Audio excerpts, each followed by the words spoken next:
اللہ من الشیطان الرجیم بسم اللہ الرحمن الرحیم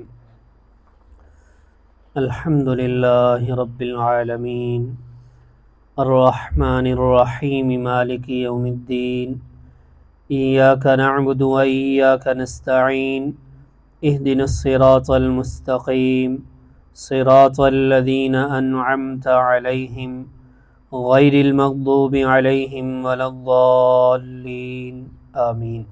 صدق اللہ العظیم۔ سورۃ الفاتحۃ مکیہ، قرآن مجید کی یہ سب سے پہلی سورت جو ترتیب کے لحاظ سے نازل ہونے کی ترتیب تو اس کی علیحدہ ہے، اور جو دوسری قرآن مجید کی ترتیب ہے اس کے مطابق یہ پہلی سورت ہے۔ اس سورت کے کئی نام ہیں، اور کسی بھی جس طرح قرآن مجید کے کئی نام ہیں، اور قرآن مجید کے جو کئی نام ہیں وہ ہر نام اصل میں قرآن کی ایک علیحدہ صفت ہوتی ہے۔ اسی طرح سورہ فاتحہ کے بھی کئی نام ہیں، اور ہر نام اس کی ایک الگ صفت ہے، الگ اس کی ایک شان اور الگ اس کا ایک مقام ہے۔ جیسے سورۃ الفاتحہ، اسی طرح اس کا ایک نام ہے سورۃ الشفا۔ نبی محترم صلی اللہ علیہ وسلم نے فرمایا یہ سورت شفا ہے، کہ اس کو پڑھ کر دم کیا جائے تو اس سے اللہ رب العزت شفا عطا فرماتے ہیں۔ ہر بیماری کے لیے اللہ پر یقین رکھ کر دم کیا جائے تو اللہ شفا عطا فرما دیتے ہیں۔ قرآن مجید ویسے تو شفا ہے اندر کی بیماریوں کے لیے، لیکن اللہ رب العزت نے اس میں روحانی بیماریوں کے ساتھ ساتھ جسمانی بیماریوں کے لیے بھی شفا رکھی ہوئی ہے۔ اسی طرح اس سورت کا ایک نام ہے فاتحۃ الکتاب۔ فاتحۃ الکتاب کا معنی ہوتا ہے کتاب کی ابتدا۔ فاتحہ یعنی شروع کرنا، ابتدائی سورت۔ تو یہ پورے قرآن کی چونکہ ابتدائی سورت ہے اس لیے اس کا نام ہے فاتحۃ الکتاب۔ ایک اس سورت کا نام ہے الکتاب۔ الکتاب کا معنی ہے کتاب کی ماں۔ کا معنی ہوتا ہے نا ماں، تو ماں اس لحاظ سے کہا گیا کہ یہ پوری کتاب کا خلاصہ ہے، پوری کتاب کی یہ بنیاد اور جڑ ہے۔ جس طرح ماں بنیاد ہوتی ہے، بچے کی جڑ ہوتی ہے، اس طرح یہ پوری کتاب کی بنیاد اور جڑ ہے۔ اس لحاظ سے کہ جو پورے قرآن میں جو کچھ بیان کیا گیا نا اس کا خلاصہ اس صورت میں بیان کیا گیا، اس کا خلاصہ اس میں ہے، اور پوری تفصیل پھر جو ہے وہ قرآن مجید میں۔ جیسے اس صورت میں فرمایا گیا اہدنا الصراط المستقیم، یا اللہ ہمیں سیدھا راستہ دکھا، تو آگے پوری کتاب میں اللہ نے بتایا یہ ہے سیدھا راستہ۔ ذالک الکتاب لا ریب فیہ ھدی للمتقین، یہ کتاب ہے جس میں سیدھا راستہ دکھایا گیا۔ تو اس طرح اس کی یعنی پوری سمجھو وضاحت کی گئی ہے قرآن مجید میں، پورے قرآن میں۔ تو اس لحاظ سے ایک نام ہے اس کا الکتاب، کتاب کی بنیاد، کتاب کی جڑ اور کتاب کا خلاصہ۔ الحمدللہ رب العالمین، تمام تعریفیں اللہ ہی کے لیے ہیں، ربی جو پالنے والا ہے، العالمین سارے جہانوں کا۔ الحمدللہ تمام تعریفیں اللہ ہی کے لیے۔ میں نے عرض کیا کہ ان تعریفوں سے مراد الہ ہونے والی تعریف، معبود اور خدا کی جو تعریفیں کرنی ہے نا تو وہ تعریفیں صرف اللہ کے لیے کرنی ہیں۔ ویسے تو ہم نبی پاک صلی اللہ علیہ وسلم کی بھی تعریفیں کرتے ہیں، صحابہ کرام کی، اولیاء کی، کوئی اچھا کام کرے اس کی تعریف کی جاتی ہے تو وہ تعریف کرنی چاہیے، لیکن یہاں جو کہا کہ ساری تعریفیں اللہ ہی کے لیے، تو اس سے سمجھ آتا ہے نا کہ پھر کسی اور کی تعریف نہیں ہونی چاہیے، اللہ ہی کے لیے کا، تو اس کا یہی مطلب ہے کہ ساری تعریفیں اللہ ہی کے لیے۔ تو اس سے کون سی تعریفیں مراد ہیں؟ ہر تعریف نہیں، بلکہ وہ تعریف مراد ہے جو تعریف کسی معبود اور خدا کی ہونی چاہیے۔ اور خدا اور معبود کی کون سی تعریف ہوتی ہے؟ اس کی وہ تعریف ہوتی ہے جو کسی اور کی تعریف نہیں ہوتی۔ مراد تعریف سے صفات، یعنی ساری معبود ہونے والی صفتیں وہ صرف اور صرف اللہ کے لیے۔ معبود ہونے والی، خدا ہونے والی، عبادت کے لائق ہونے والی اگر کسی کی تعریف کرنی ہے، صفت کرنی ہے، شان بیان کرنی ہے، تو وہ صرف اور صرف اللہ کی کرنی ہے۔ مثلا عالم الغیب ہونا، حاضر ناظر ہونا، حاجت روا ہونا، مشکل کشا ہونا، دستگیر، گنج بخش، غریب نواز، لجپال، داتا، بیٹیاں دینے والا، بیٹے دینے والا، کھوٹی قسمتیں کھری کرنے والا، نفع اور نقصان کا مالک، کشتیاں پار لگانے والا، یہ جو ساری صفات ہیں یہ خاص ہیں صرف اور صرف اللہ کی۔ ایسی اگر تعریفیں کرنی ہونا تو وہ صرف اللہ کی کرنی، اللہ کے علاوہ کسی اور کی تعریف نہیں کر سکتے۔ نبی محترم صلی اللہ علیہ وسلم کی تعریفیں وہ اگر کرنے لگ جائیں تو ساری زندگی ختم ہو جائے، تعریفیں ختم نہیں ہو سکتی، لیکن نبی علیہ السلام کی بھی ایسی کوئی تعریف نہیں کر سکتے جو تعریف حقیقت میں صرف اللہ کی تعریف۔ رب العالمین، جو سارے جہانوں کو پالنے والا ہے۔ یہ سمجھو کہ الحمدللہ جو ہے نا، شروع میں یہ گویا کہ اللہ نے ایک دعویٰ کر دیا، بھئی ساری معبود ہونے والی تعریفیں جو ہے وہ صرف اللہ کی کرنی ہے۔ کیوں یا اللہ؟ اللہ نے فرمایا یہ جو آگے صفات بیان ہو رہی ہیں یہ صرف اور صرف اللہ کی ہیں۔ رب العالمین، سارے جہانوں کو پالنے والا اللہ ہے، تو پھر یہ جب تعریف کرنی ہو کہ رزق دینے والی ذات کون سی ذات ہے، تو یہ تعریف صرف اللہ کی ہوگی کہ رازق صرف اللہ ہے، کیونکہ سارے جہانوں کو اللہ پال رہا ہے۔ اس میں جہانوں سے مراد ساری مخلوقات میں ایک انسان ہی ہے نا جو رزق کے پیچھے بھاگتا ہے، اپنے رزق کی تلاش کے لیے محنت کرتا ہے۔ باقی جتنے بھی مخلوقات ہیں وہ تو بس بیٹھی ہوئی ہیں، وہ کوئی محنت مزدوری تو نہیں کرتی، وہ نکلتے ہیں، اللہ ان کو رزق دے دیتے ہیں۔ ہر مخلوق کا پھر الگ الگ رزق ہے، کوئی کیا کھاتا ہے، کوئی کیا کھاتا ہے، جو مخلوق جو رزق کھاتی ہے اللہ اس کو وہ دے دیتا ہے۔ تو یہ ہے رب العالمین، سارے جہانوں کو پالنے والا، اور پالنے میں اس سے پہلے یعنی پیدا بھی اللہ نے کیا، پھر پال بھی اللہ رہا ہے، اور پالنے میں کسی بھی مخلوق کو پالنے کے لیے جس چیز کی جو ضرورت ہوتی ہے اللہ وہ ساری ضرورتیں پوری کرتا ہے۔ ہزاروں قسم کی مخلوقات ہیں، مچھلیوں کی ہزاروں قسمیں ہیں، اور ایک ایک مچھلی جو بڑی بڑی مچھلی ہیں ان کی کتنی خوراک ہے، اللہ ہر ایک کو وہ خوراک مہیا کر رہا ہے۔ پھر جتنے بے شمار جانور، چرند پرند، ہمیں تو یعنی وہ ساری مخلوقات کا نام نہیں آتا، دیکھا بھی کوئی نہیں، تو اس طرح جتنے بھی مخلوقات ہیں سب کا ایک الگ الگ جہان ہے، الگ الگ نظام ہے، سب کی الگ الگ خوراک ہے، ان سب کو اللہ رب العزت ان کے وقت پر خوراک دے رہا ہے، اور جتنی جن کے مقدر میں ہے وہ ساری دے رہے ہیں۔ تو یہ سارا یہ ہے رب العالمین، سارے جہانوں کو پالنے والا۔ الرحمن الرحیم، بڑا مہربان، نہایت رحم کرنے والا۔ الرحمن فی الدنیا، الرحیم فی الآخرہ۔ رحمان کا تعلق ہے دنیا کے ساتھ، اور رحیم کا تعلق ہے آخرت کے ساتھ۔ رحمان میں اس رحمت کا ذکر ہے جو رحمت عام ہے، دنیا میں اللہ کی رحمت عام ہے، کافر پر بھی اللہ کی رحمت ہو رہی ہے، لیکن اس رحمت سے کون سی رحمت مراد ہے؟ دنیا میں جو رحمت ہے یعنی رزق کا ملنا، کھانا پینا مل جانا، رہائش کا ملنا، دنیا کے اسباب، آرائش، آسائش، جتنے بھی سارے معاملات ہیں، یہ سارا سانس کا چلنا، وجود کا ملنا، وجود کے نظام کا چلنا، اندر انسان کے اندر جتنے نظام ہیں، کھانے پینے کا نظام، دیکھنے کا نظام، چلنے پھرنے کا نظام، سوچنے کا نظام، نظام انہضام، نظام اخراج، نظام تولید، یہ سارے جتنے بھی نظام ہیں یہ سارے اللہ کافر کے بھی چلا رہا ہے، تو وہ اللہ کی رحمت سے چل رہے ہیں۔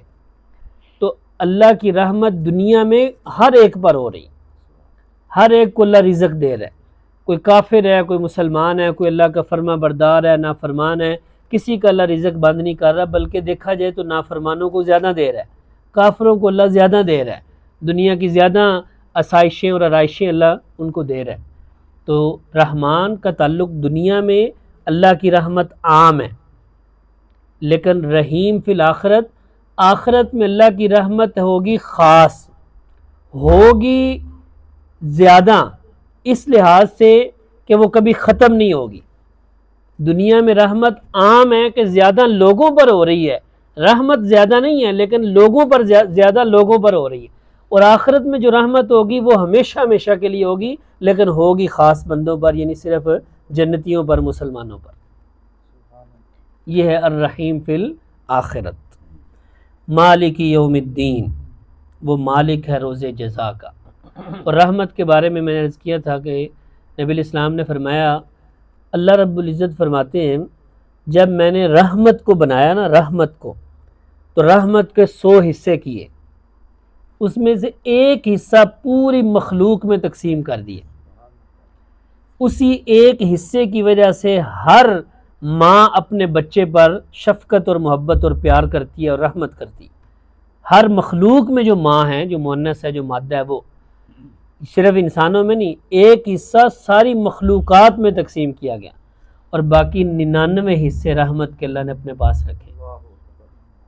اس سے اندازہ لگائیں ساری مخلوقات کی رحمت ایک حصہ ہے اللہ کی رحمت کے 100 حصوں میں سے۔ اور لوگ کہتے ہیں یارو وہ بندہ بڑا رحم دل ہے، ایک بندہ اتنا رحم دل ہو جاتا ہے کہ سارے لوگ اس کی تعریفیں کرنے لگ جاتے ہیں، تو سارے انسانوں کی رحمت اور پھر ساری مخلوقات کی رحمت اکٹھی کی جائے تو وہ اللہ کی رحمت کے 100 حصوں میں سے ایک حصہ بنتا ہے۔ اسی لیے آپ علیہ السلام نے فرمایا اللہ کی رحمت اتنی وسیع ہے، اللہ فرماتے ہیں اگر لوگوں کو میری رحمت کا اندازہ ہو جائے نا تو کوئی کافر بھی اللہ کی رحمت سے مایوس نہ ہو، وہ بھی امید لگائے کہ میں بھی جنت میں جاؤں۔ لیکن ساتھ ہی فرمایا اللہ کے عذاب اتنے سخت ہیں، اگر وہ اندازہ ہو جائے کہ اللہ کے عذاب کتنے ہیں تو کوئی مسلمان بھی یہ نہ سوچے کہ میں جنت میں چلا جاؤں گا، بلکہ وہ بھی اسی ڈر میں رہے گا کہ کہیں میں بھی نہ جہنم میں چلا جاؤں، یعنی وہ بھی پھر عذابوں کو دیکھ کر ڈر جائیں گے۔ تو دونوں چیزیں، اللہ کی رحمت بھی اور اللہ کا ڈر بھی۔ مالک یوم الدین، مالک ہے روز جزا کا۔ یہ ساری تعریفیں اللہ ہی کے لیے کیوں ہیں کہ وہ اس دنیا کا بھی وہی مالک ہے اور آخرت کا جو اگلا جہان ہے، جو اصلی جہان ہے، اس کے اندر بھی حکم اسی کا چلنا ہے۔ دنیا میں تو پھر بھی چھوٹے موٹے مالک اللہ نے بنائے ہوئے ہیں عارضی اور مجازی طور پر، فلاں علاقے کا، فلاں زمین کا، فلاں گھر کا، فلاں جگہ کا، لیکن وہاں تو قیامت والے دن تو کچھ بھی نہیں ہوگا، وہاں تو مالک ہی صرف اور صرف اللہ رب العزت ہوں گے۔ جب اللہ سارے ایک وقت ہوگا کہ جب نفخہ اولا پہلی دفعہ سور میں پھونکا دیا جائے گا، سارا جہان تباہ ہو جائے گا، ہر ایک پہ موت آ جائے گی، فرشتوں پر بھی، حتیٰ کہ اللہ کے عرش کو جنہوں فرشتوں نے اٹھایا ہوا ہے، 8 فرشتوں نے اللہ کے عرش کو اٹھایا ہوا ہے، ان پر بھی موت آ جائے گی، صرف حضرت اسرائیل علیہ السلام رہ جائیں گے۔ اللہ پوچھیں گے ہاں اسرائیل اور تو کوئی ہے نہیں؟ تو حضرت اسرائیل فرمائیں گے نہیں یا اللہ میں ہوں اور صرف اللہ رب العزت آپ کی ذات ہے، تو پھر اللہ رب العزت حضرت اسرائیل علیہ السلام پر بھی موت ڈال دیں گے، یعنی ان پر بھی ایک لمحہ آئے گا کہ ان پر بھی موت آ جائے گی۔ اس وقت پھر اللہ فرمائیں گے لمن الملک اليوم، کس کی بادشاہی ہے آج کے دن؟ تو اب کوئی جواب دینے والا تو نہیں ہوگا، اللہ خود ہی جواب دیں گے للہ الواحد القہار، آج اکیلے زبردست اللہ کی بادشاہی، کہ ہر ایک پہ جو ہے نا وہ موت آ جائے گی۔ پھر اللہ رب العزت سب سے پہلے حضرت اسرائیل علیہ السلام کو دوبارہ زندہ کریں گے، حضرت اسرافیل علیہ السلام کو زندہ کریں گے، اور پھر وہ سور میں پھونکا دیں گے، اور پھر دوبارہ مخلوقات انسان اور جنات جو ہے وہ زندہ ہوں، اور یہ سارا نظام پھر بنے گا۔ یہ زمین پر جتنے بھی پہاڑ ہیں یہ سارا ختم ہو جائے گا اور بالکل زمین برابر ہو جائے گی، اور یہی زمین میدان محشر بن جائے گی۔ مرکز جو ہے، مرکز اس کا جہاں اللہ رب العزت اپنی شیان شان جلوہ افروز ہوں گے، وہ میدان عرفات ہوگا۔ بعض روایات میں ملک شام ہوگا، بعض روایات میں کہ میدان عرفات جو ہے وہ مرکز بنے گا، اور پھر ساری زمین جو ہے میدان محشر بن جائے گی، اور پھر وہ حساب کتاب شروع ہوگا۔ تو مالک یوم الدین روز جزا کا، اور اس کے بعد حشر نشر، حساب کتاب، جنت جہنم، سارے معاملات، ان سب کا مالک جو ہے وہ اللہ رب العزت کی ذات ہے۔ ایاک نعبد و ایاک نستعین، اس صورت میں اللہ رب العزت نے خود بندوں کو اپنے آپ سے مانگنے کا طریقہ سکھایا ہے۔ بعض جو بے دین قسم کے لوگ ہیں وہ اعتراض کرتے ہیں کہ تم کہتے ہو یہ جو کتاب ہے، یہ قرآن ہے، یہ اللہ کا کلام ہے، تو اللہ کا جب کلام ہے تو اللہ خود ہی اپنی تعریفیں کر رہا ہے، اور پھر یہ جو ہے ایاک نعبد و ایاک نستعین، تم کہتے ہو یہ اللہ کا کلام ہے، تو یہ کیا اللہ کہہ رہا ہے ایاک نعبد و ایاک نستعین؟ تو اس کا جواب کیا ہے کہ یہ اللہ بندوں کو کہہ رہا ہے کہ تم اس طرح کہو تم اس طرح مجھ سے دعا کیا کرو اور اس طرح کہا کرو۔ عربی میں جب کسی کو کہنا ہو کہ اس طرح کہو تو اس کا لفظ ہوتا ہے قولو، جیسے قل کا معنی ہے آپ کہو، قل واحد ہے تو قل، قولا، قولو، تم سب کہو۔ تو اس لیے اس سے پہلے لفظ محذوف ہے، یعنی چھپا ہوا ہے، اس کو کہتے ہیں مقدر ہے کہ قولو ایاک نعبد و ایاک نستعین۔ اللہ کہتے ہیں اے میرے بندو تم اس طرح کہو، پہلے میری تعریفیں کرو اور پھر اپنی عاجزی کا اظہار کرو۔ اور دنیا میں بھی جب کسی سے کوئی چیز مانگنی ہو کسی بڑے بندے سے تو پہلے اس کی تعریفیں کی جاتی ہیں، پھر اپنی عاجزی کا اظہار کیا جاتا ہے، پھر دعا کی جاتی ہے، پھر اپنا مطالبہ رکھا جاتا ہے۔ وہی طریقہ اللہ نے اس میں بھی 3 چیزیں ہیں۔ الحمدللہ سے لے کر مالک یوم الدین تک اللہ کی تعریف ہے۔ ایاک نعبد و ایاک نستعین میں اپنی عاجزی ہے کہ یا اللہ ہم تیری ہی عبادت کرتے ہیں اور تجھے ہی سے مدد مانگتے ہیں، ہم تو عاجز ہیں، ہمارے پاس تو کچھ نہیں۔ اور اہدنا الصراط المستقیم سے آخر تک یہ دعا ہے اور مقصودی بات ہے کہ یا اللہ ہمیں سیدھا راستہ دکھا، ان لوگوں کا راستہ جن پر تو نے انعام کیا۔ تو یہ 3 چیزیں دعا کے اندر کہ پہلے اللہ کی تعریف، پھر اپنی عاجزی کا اظہار اور پھر اپنی دعا، یہ اس میں طریقہ سکھایا۔ تو یہ طریقہ یعنی آپ باقی دعاؤں کے اندر بھی ہے کہ باقی بھی ہم جب دعا کریں تو اس میں بہتر تو یہی ہے کہ بندہ سورہ فاتحہ ہی پہلے پڑھ لے، دعا سے پہلے سورہ فاتحہ پڑھ لے تو اس میں عاجزی بھی آ جائے گی، تعریف بھی آ جائے گی اور دعا بھی مانگ لی جائے گی، اور اس کے بعد بھی بندہ اپنی دعائیں مانگ سکتا ہے۔ ویسے نبی الاسلام نے طریقہ بتایا کہ جب بھی دعا کرو پہلے اللہ کی حمد و ثنا کرو، پھر مجھ پر درود پڑھو اور پھر دعا کرو تو تمہاری دعا ضرور قبول کی جائے گی۔ ایک آدمی نبی الاسلام مسجد میں تشریف فرما تھے، ایک صحابی آئے، انہوں نے آ کر نماز پڑھی اور نماز کے بعد دعا کرنے لگے تو ڈائریکٹ ہی دعا کر رہے ہیں، کوئی اللہ کی حمد و ثنا نہیں کی، ڈائریکٹ دعا کی یا اللہ مجھ پہ رحم فرما۔ تو آپ نے فرمایا تو نے بڑی جلدی کر دی ہے، پہلے اللہ کی حمد و ثنا کرو، پھر مجھ پر درود پڑھو اور پھر اللہ سے مانگو، جو مانگو گے وہ ملے گا۔ ایاک نعبد و ایاک نستعین، ہم تیری ہی عبادت کرتے ہیں اور تجھ ہی سے مدد چاہتے ہیں۔ اس میں وہی عقیدہ توحید ہے کہ تیری ہی عبادت کرتے ہیں، وہ جو عبادت التحیات للہ والصلوات والطیبات، کہ بدنی عبادت، مالی عبادت، قولی عبادت، زبان سے بھی عبادت جب کرنی ہے، بدن سے کرنی ہے، مال سے کرنی ہے، تو عبادت صرف اور صرف اللہ کی کرنی۔ عبادت میں نے عرض کیا تھا کہ عبادت کا مفہوم یہ ہے کسی بھی ذات کے بارے میں 2 نظریے اور عقیدے رکھ کر اس کو راضی کرنے کے لیے کوئی بھی قول، فعل، عمل کرنا، یہ عبادت کہلاتا ہے۔ 2 نظریے کیا ہوں؟ پہلا نظریہ کہ جس ذات کی میں عبادت کرنے لگا ہوں، اس کو راضی کرنے کے لیے جو کام کرنے لگا ہوں، وہ ذات مجھے دیکھ رہی ہے، میری ہر حالت سے ہر وقت باخبر ہے، میری ہر بات کو ہر وقت سن رہی ہے، ہر حالت کو دیکھ رہی ہے، یعنی ہر وقت میری ہر ضرورت سے وہ واقف ہے۔ اور دوسرا نظریہ میرے نفع اور نقصان کی وہ مالک ذات ہے، میری ہر ضرورت کو پورا کرنے پر وہ قادر ہے ہر وقت۔ تو جس ذات کے بارے میں یہ 2 عقیدے اور نظریے رکھ کر اس کو اب بندہ پکارے اور وہ نظر بھی نہ آئے، وہ ہمیں نظر نہیں آ رہا لیکن ہم اس کو نظر آ رہے ہیں، تو جب اس کو پکاریں گے تو ہمارے لحاظ سے تو ایسا ہوگا کہ ہم غائبانہ پکار رہے ہیں، غائب ہے وہ ذات، لیکن اس کے لیے کوئی چیز غائب نہیں، وہ اس کے تو سب کچھ سامنے۔ تو جس ذات کے بارے میں یہ نظریہ ہو کہ وہ ذات مجھے ہر وقت دیکھ رہی ہے اور میں اس کو نہیں دیکھ رہا، اور میری وہ ہر نفع اور نقصان کے مالک ہے، اس کو راضی کرنے کے لیے اب کوئی بھی آپ کام کریں گے تو وہ اس کی عبادت ہے۔ لیکن اب دوسری چیز پھر ساتھ آ جائے گی کہ نبی پاک صلی اللہ علیہ وسلم کی سنت اور طریقہ کہ ہم اللہ کی عبادت کرنی ہے تو اللہ کی عبادت کرنے کے لیے ہم اپنی طرف سے کوئی بھی کام نہیں کر سکتے، یہ سمجھے کہ میں اس طرح کروں گا تو وہ راضی ہو جائے گا، وہ پھر اللہ کے نبی نے ہمیں بتایا کہ بھئی یہ اس طرح کرو گے تو راضی ہوگا اور اس طرح کرو گے تو راضی نہیں ہوگا۔ تو عبادت میں پھر دوسری چیز سنت آ جائے گی کہ نبی علیہ السلام کا طریقہ بھی ساتھ مل جائے گا، تو وہ عبادت پھر قبول بھی ہو جائے گی، مقبول ہو جائے گی۔ تو یہ زبان سے عبادت، کوئی بھی ذکر اذکار کرنا ہے، تلاوت کرنی ہے، درس دینا ہے، بیان کرنا ہے، کوئی بھی جو زبان سے جو عبادت ہو سکتی ہے وہ بھی صرف اللہ کے لیے۔ بدن سے کہ یہ پیشانی جھکے، رکوع، سجدہ، قیام، طواف، یہ سارے اللہ کے لیے۔